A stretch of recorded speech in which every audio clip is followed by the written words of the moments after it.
기자회견을 자청한 이준석이 국민의힘은 불태워버려야 한다라는 무시무시한 발언을 하면서 자신이 속한 정당에 저주를 퍼부었습니다. 마스크로 더럽게 눈물을 닦기까지 한 이준석이 어떤 말들을 쏟아냈는지 기자회견의 핵심 내용을 짚어봅니다. 홍준표 대구시장이 이 새끼 저 새끼라는 욕을 들었다는 이준석에게 왜 그런 욕을 먹었는지도 생각해 보셨으면 한다며 쓴소리를 했습니다. 반면 펜앤드마이크 정규재 주필은 틀린 말이 하나도 없다며 이준석 행보에 거는 기대가 크다고 말했습니다. 김세희 가로세로 연구소 대표가 이준석 기자회견 도중 국회에서 이준석 지지자에게 피습을 당했습니다. 대가리가 깨져도 이준석, 이를 줄여 대깨리로 보이는 이준석 지지자가 어떤 물건으로 김 대표를 공격했고 김 대표는 어디를 다퉜는지 당시 현장 상황을 생생히 전합니다. 우상호 더불어민주당 비상대책위원장이 김경수 전 경남도지사의 광복절 사면이 한동훈 법무부 장관 때문에 무산됐다며 답답한 마음이라고 말했습니다. 마음이 답답해진 우상호의 마음이 답답하다 못해 꽉 막히길 바랍니다. 저는 10초 후에 돌아오겠습니다. 잠시만요.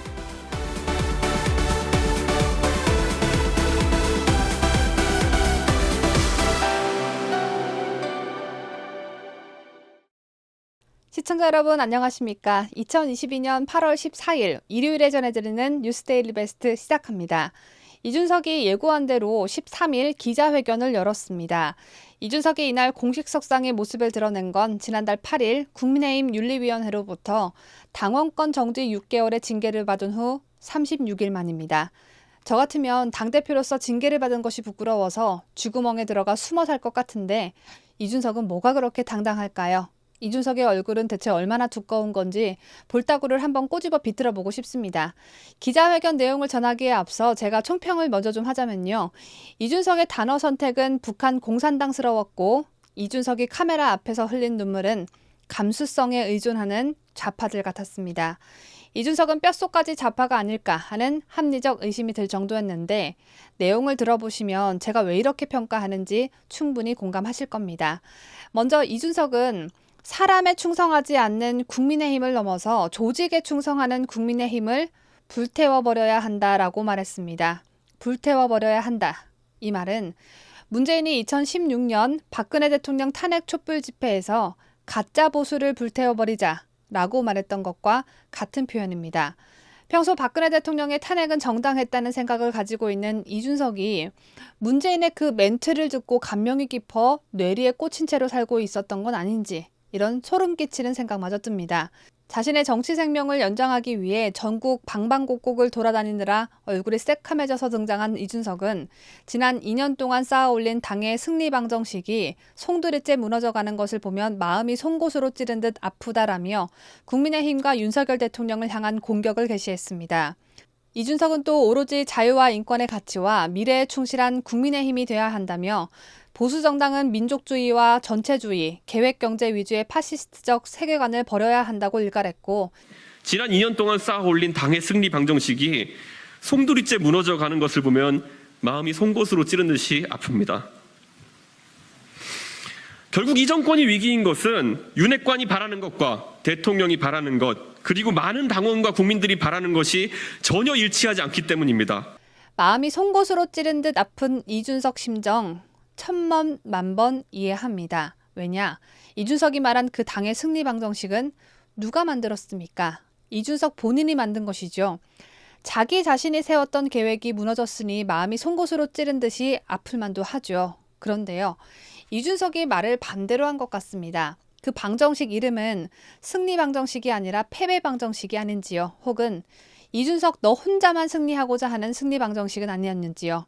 이준석이 그동안 해온 언행들을 보면 이런 생각이 들지 않을 수 없는데요.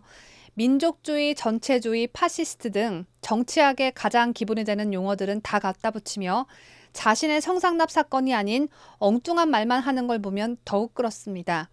이준석은 이 정권이 위기인 것이 윤핵관, 대통령, 그리고 국민과 당원이 바라는 것이 전혀 일치하지 않기 때문이라고 했는데 이게 도대체 기자회견에서 말할 가치가 있는 말입니까? 우리는 각자 생각이 다른 인간이기에 바라는 것이 일치하지 않는 건 당연합니다. 다만 왜 유독 이준석 혼자만 바라는 것이 다를 때가 많은 건지 그건 좀 의문입니다. 예를 들어 4.15 부정선거 당시 국민들은 당사자인 국민의힘이 나서서 규명해 주길 바라는데 정작 당대표는 부정선거 규명을 바라지 않았죠. 또 대통령 선거 당시 국민들은 후보 당사자인 윤석열 대통령이 돋보이도록 선거운동을 하길 바랬는데 이준석은 마치 지가 후보인 양 행동하고 다녔습니다. 그래서 이준석 쟤는 자기 정치만 한다라는 말이 그때부터 나오기 시작한 거죠. 오죽했으면 윤핵관이 아니라 윤핵관과 전혀 관련 없는 국민의힘 초선 의원들이 나서서 이준석 탄핵을 추진했겠습니까? 설사 각자 위치에서 바라는 것이 전혀 일치하지 않더라도 중재를 하고 여러 의견이 하나가 될 수 있도록 방법을 강구해 나가는 게 바로 당대표가 할 일인데 이준석은 자신이 하고 싶은 대로만 하고 징계도 못 받아들여, 해임도 못 받아들여, 허구한 날 페이스북으로 민주당 비난이 아닌 자신의 당과 소속 당원들 욕이나 해대니 위기가 온 것은 당연한 것 아니겠습니까? 이준석은 또 윤핵관과 그 외 인사들을 호소인으로 규정하며 호가호위하는 존재로 규정했습니다. 권성동, 이철규, 장제원 의원을 윤핵관, 정진석, 김정재, 박수영 의원을 윤핵관 호소인이라고 각각 직접 언급하며 수도권 열세 지역에 출마를 선언하라고 촉구했는데요. 밥맛이 좀 떨어지시겠지만 이준석 목소리로 직접 들어보시죠. 이준석을 몰아내는 것에 정치적 노력을 기울이기보다는 권성동, 이철규, 장제원과 같은 윤핵관들 그리고 정진석, 김정재, 박수영 등의 윤핵관 호소인들은 윤석열 정부가 총선 승리를 하는데 일조하기 위해서 모두 서울 강북 지역 또는 수도권 열세 지역 출마를 선언하십시오. 여러분이 그 용기를 내지 못한다면은 여러분은 절대 오세훈과 붙겠다고 결심했던 정세균, 황교안과 맞붙을 결단을 했던 이낙연을 넘어설 수 없습니다. 여러분은 그저 호가호위하는 윤핵관으로 남게 될 것입니다. 참고로 다음 총선은 약 1년 8개월이 남았습니다. 공천하려면 아직 한참 남은 이 시점에 할 말이 얼마나 없으면 당대표도 아니고 국회의원도 아니고 심지어 국회의원 선거에서 3번이나 같은 지역구에서 낙선한 이준석 따위가 최소 2선, 많게는 5선의 국회의원에게 열세 지역에 출마하라 마라입니까? 저는 지금 성상납 증거인멸 때문에 품위유지를 위반해 징계를 받은 이준석 따위가 대체 뭔데 서울 강북 지역에 나가라 마라인 건지를 묻는 것입니다. 그러는 이준석 너는 네가 사랑하는 전라도의 당의 힘을 빌리지 말고 무소속으로 나가보십시오. 그럼 제가 몸이 2개라도 바쁜 몸이지만 이준석 너의 선거운동원이 되겠다고 우리 애청자분들 앞에서 약속하겠습니다. 이준석은 윤석열 대통령을 향해서도 대립각을 세우며 우상호 더불어민주당 비대위원장스러운 말을 했습니다. 이준석은 대통령께서 원내대표에게 보낸 메시지가 국민들의 손가락질을 받는다면 그건 당의 위기가 아니라 대통령 지도력의 위기라고 정조준하며 여당의 지지율보다 국정운영 지지율이 낮다면 그건 대통령 리더십의 위기가 왔다는 것을 해석적으로 볼 수 있다고 했습니다. 이준석은 기자회견을 마친 후에도 분이 풀리지 않았는지 대통령만 사람이냐라며 수위 높은 비판을 쏟아냈는데요. 이준석은 누가 자신에게 대통령도 사람이다라고 말했다며 아무도 대통령 사람 아니라고 안 했다. 대통령만 사람이냐라고 말장난질을 했습니다. 이준석은 또 제가 오늘 윤 대통령에 대해 센 말 쏟아냈다고 하는데 저는 몇 가지 사실관계에 대해 이야기한 것밖에 없다며 사실대로 사실관계 밝히는 게 뭐가 문제겠냐고 반문했습니다. 준석아, 너의 일방적인 주장과 생각이 어떻게 다 사실이니? 라고 묻고 싶은데요. 사실관계를 그렇게 밝히고 싶으면 모든 국민이 궁금해하는 너의 성상납 사건 사실관계나 밝히지 그랬습니까? 현재 가장 큰 문제점에 대한 본질을 흐리기에만 급급한 이준석의 모습은 불안과 초조함을 가리고자 하는 거짓 선동 내지는 호도 그 자체입니다. 이준석은 또 이 상황을 해결하기 위해서 저는 지금까지 그래왔던 것처럼 제가 할 수 있는 역할을 모두 다 할 것이라고 큰 소리를 쳐댔는데요. 이 상황을 해결할 사람은 이준석이 아니라 이준석 성상납 사건을 수사 중인 경찰이 아닐까 생각합니다. 마지막으로 윤 대통령에게 할 말이 있느냐는 기자의 물음에 이준석은 윤석열 정부가 성공하길 바란다는 상투적 표현보다는 대한민국이 잘 됐으면 좋겠다고 말했습니다. 윤석열 정부가 성공하는 건 절대 바라지 않고 대한민국이 잘 되려면 이준석 본인이 꼭 필요하다는 뜻으로 해석됩니다. 이준석 기자회견이 끝나자 홍준표 대구시장은 이준석을 향해 좀 더 성숙하고 내공이 깊어졌으면 한다고 충고했습니다. 홍준표 시장은 이날 오후 온라인 소통 플랫폼 청년의 꿈에 올린 글에서 답답한 심정, 억울한 심정 잘 안다. 하고 싶은 말 가리지 않고 쏟아낸 젊은 용기도 가상하다면서도 이 새끼 저 새끼라는 욕을 들었다는 이준석에게 왜 그런 욕을 먹었는지도 생각해 보셨으면이라고 쓴소리를 했습니다.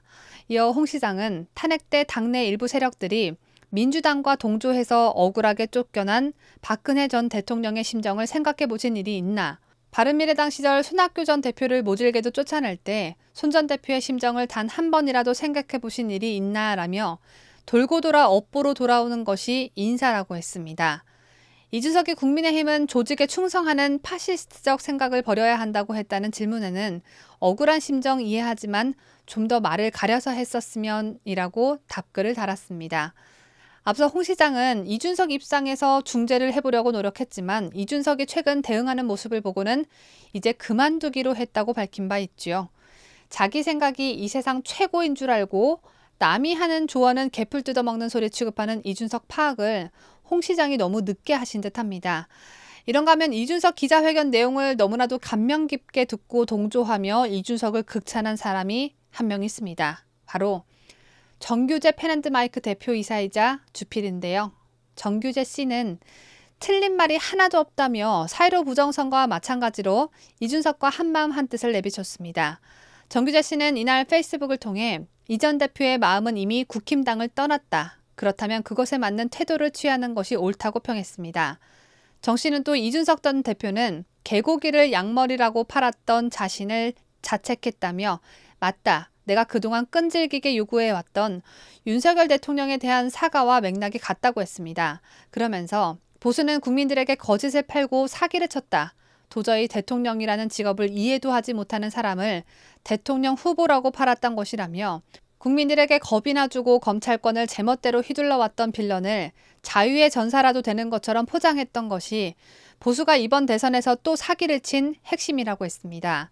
윤석열 대통령을 배출해낸 보수 우파를 사기꾼 취급한 정규재 씨는 보수는 혁신에 실패했다. 보수의 외연, 즉 시민사회는 부정선거와 증오와 음모론과 정치보복의 조선 사극적 세계에 사로잡힌 자들이다. 그렇게 타락해 갔다며 바로 이 점이 선량한 그리고 선진국형 사고를 지향하는 진성 자유시민들이 이번에 국힘분당과 함께 민주당 모두에 등을 돌린 이유라고 했습니다. 정 씨는 그러면서 문제는 새로운 보수당을 만들어 세우는 일이다. 이것에 대해서는 구체적인 계획이 없다며 국민들은 벌써 신당에 대한 기대를 드러내고 있다. 민주당과 국힘당이 자신들의 기득권을 보호하기 위해 만들어 놓은 선거법과 정당법은 기득정당을 철저하게 보호하고 있다. 그 벽을 뚫어내기란 결코 쉬운 일이 아니다라고 했습니다. 끝으로 정 씨는 이준석의 행보에 거는 기대가 크다며 글을 마쳤습니다. 여기서 또 부정선거 얘기를 꺼내다니 역시 정규재 씨는 정규재 씨답습니다. 새로운 보수당을 만들어 세우는 일이 문제라고 생각된다면요. 국민들이 벌써 신당에 대한 기대를 드러내고 있다고 생각된다면요. 생각이 잘 맞는 이준석과 함께 신당을 창당해서 이준석이 당대표하고 정규재 씨가 당대표 비서실장하면 둘이 엄청나게 잘 어울릴 것 같은데 여러분의 생각은 어떠신지요? 그렇게 당을 꾸려나가다가 다음 총선이 다가오면 내가 험지에 나갈 테니 네가 쉬운 곳으로 나가라. 이렇게 서로서로 양보하고 정규재 씨가 말한 선량하고 선진국형 사고를 지향하는 진성 자유시민들의 지지를 얻어보시길 제가 감히 충언드리옵니다. 이런 가운데 이준석 기자회견 도중 김세희 가로세로 연구소 대표가 기자회견이 진행된 국회 소통관 입구에서 이준석의 지지자에게 우산 끝으로 피습을 당하는 일이 벌어졌습니다. 공격당한 곳은 목과 쇄골뼈 사이 부분이었는데 뾰족한 도구로 생명과 직결된 목쪽을 찍어 누른 것이어서 이준석 지지자는 형사처벌이 불가피해 보입니다.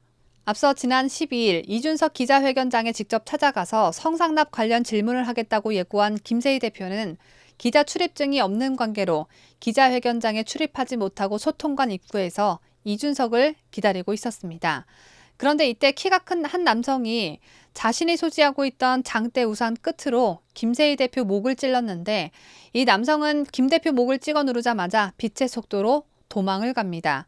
이준석 지지자여서 그런지 도망가는 것이 이준석이랑 똑 닮았는데요. 다행히 현장에 있던 한 여성이 범죄를 저지르고 도망가는 이 남성이 건물 밖으로 나가기 전에 잡았고, 잡힌 이 남성은 방금 전 도망갔던 사실을 잊었는지 경찰에 가도 내 발로 갈 거다. 김세희 네가 이준석 대표 괴롭히고 가짜뉴스 퍼뜨려서 화가 나서 때렸다고 했습니다. 봤어? 봤어? 찍었어?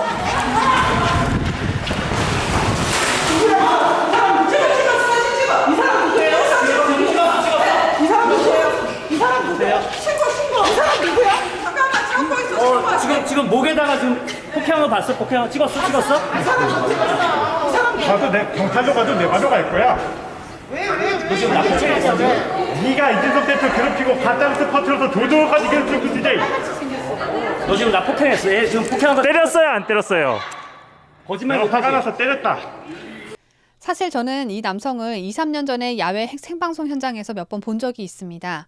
그런데 만약 저 또한 어제 이준석 기자회견 현장에 갔더라면 평소 이준석 비난을 거침없이 쏟아내는 저도 이 남성에게 한 대 맞지 않았을까 하는 생각이 드는데요.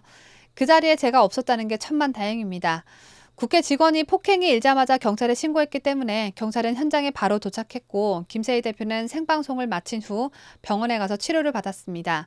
경찰은 국회 내 CCTV 등을 확보해 이준석 지지자에 대한 수사를 진행할 방침인데, 김세희 대표는 위험한 신체 부위를 찔린 만큼 살인미수 혐의를 적용해야 한다고 목소리를 높였습니다. 이준석 지지자인 임재균이란 작자가 제가 여기 있는데 제가 잠깐 저한테 계속 욕설을 하길래 제가 욕설하는 장면을 녹화를 하려고 이제 카메라 핸드폰을 보는 사이에 우산 끝으로 제 목을 찔렀습니다. 사실 이거는 제가 이제 시선을 딴 데를 보고 있는 사이에 찔러서 제가 방어도 못했는데 이거는 명백히 이게 폭행이 아니라 살인미수입니다. 살인미수라는 점 제가 분명히 말씀드립니다. 한편 기자회견을 마친 이준석은 김세희 대표가 기다리던 출구로는 절대 오지 않고 쥐새끼처럼 요리조리 피해 이동하면서 현장에 있던 기자들을 매우 피곤하게 만들었습니다. 제가 준비한 마지막 소식입니다. 우상호 더불어민주당 비상대책위원장 나으리가 8.15 광복절 특별 사면 복권에서 김경수 전 경남도지사가 포함되지 않을 것을 두고 한동훈 법무부 장관 때문에 어려울 것 같다는 이야기를 들었다고 말했습니다. 어디서 누구에게 무슨 이야기를 들은 건지 모르겠지만 우상호는 13일 오후 경남 김해운동장에서 열린 민주당 당대표 최고위원 후보 경남 합동연설의 인사말을 통해 오늘 이 자리에 꼭 같이 있었어야 할 동지 김경수 전 지사를 생각한다고 말했습니다. 한 달 전부터 김경수 도지사의 사면 복권을 위해서 더불어민주당 지도부가 백방으로 움직였습니다. 대통령실의 반응도 나쁘지 않았고 불과 일주일 전만 해도 잘 될 거다, 이런 이야기도 여권 관계자를 통해서 확인했었습니다. 그러나 불과 2, 3일 전부터 갑자기 분위기가 바뀌었습니다. 한동훈 법무장관 때문에 어려울 것 같다는 이야기였습니다. 집권당에 책임 있는 사람도 긍정적으로 이야기하고 대통령실에 책임 있는 사람도 긍정적으로 이야기했는데 법무장관 한 사람 때문에 유력하게 검토되던 김경수 지사의 사면이 무산되었다는 소식을 듣고 대한민국 참 큰일 났구나, 법무장관이 세구나. 그리고 그 법무장관의 이야기에 넘어갈 수밖에 없는 윤석열 대통령의 통합정신은 어디에 있는가, 문제를 제기할 수밖에 없습니다. 대통령의 고유 권한이기 때문에 제가 뭐라고 말씀드리지는 않겠습니다만 저는 참으로 답답한 마음입니다. 김경수가 세상 밖으로 나와 당 지지도 여론 조작도 해주고 윤석열 대통령 지지도도 더 낮게 조작해주고 윤 대통령과 비교하면 문재인이 참 잘했다라는 여론 형성도 해야 하고 할 일이 참 많은데 감옥에 갇혀 있으니 얼마나 답답하시겠습니까? 우상호의 답답한 그 심정 이해는 갑니다만 사면 대상에 대해 의견을 내는 자리가 바로 법무부 장관입니다. 대통령이 담당 부처 장관의 의견을 듣고 수렴하는 게 대한민국이 참 큰일 날 정도입니까?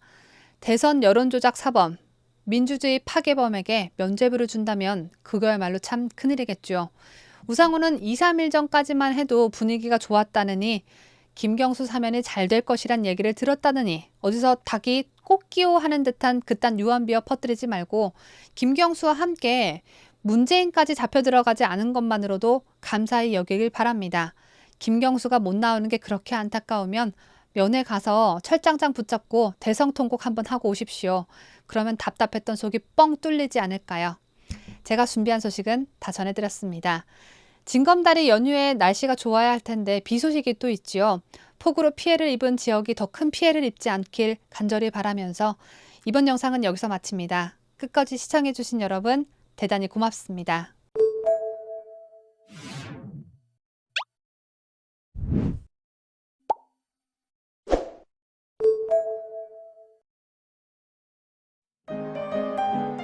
뉴스데일리 베스트는 구독자 여러분의 소중한 구독료를 운영합니다. 여러분의 자발적 구독료 참여를 기다립니다.